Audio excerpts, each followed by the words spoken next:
the absence of God, what is it that exists? The assumption here is that material things and consciousness itself would not, nor would concepts. What I call concepts are things such as blueprints or images that appear in your head. Concepts are also notions combined with terms such as morality and objective morality. Terms are vocabulary or verbal descriptions that conscious beings use to decipher or interpret notions, which are concepts. I consider justice a concept. Concepts are immaterial notions that can be felt chemically by conscious beings or experienced. An experienced concept would be blueprints you imagine. A chemically felt concept would be justice or love. These concepts are not dependent on the existence of the consciousness of conscious beings. They are dependent on the existence of God and a manifestation of God's will. Concepts are a manifestation of God's will, and God wills it that we, and only we as angelic beings or human beings, have consciousness.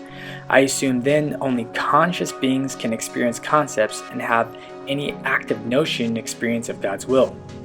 Concepts do not exist in and of themselves, but rather as a manifestation of God's will, and God's will is.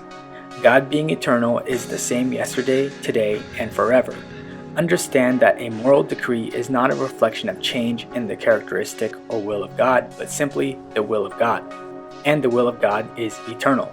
It does not seem the case that God decided at a time in the present rather than the past, nor in the future, that the slaughter of Canaanites by the Israelites was moral.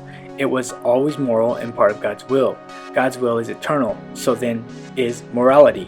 God's decrees were and will be moral. Thus morality is objective. Actions in and of themselves, absent the existence of God, are not evil nor good. Absent God, it would be irrelevant and pointless to speak further on the existence of concepts and the actions taken by conscious material beings. So then, number 1, God exists. Number 2, so then does God's will. Number 3, so then does concepts as God's will, as God wills it. Number 4, so then does objective morality, which is a concept.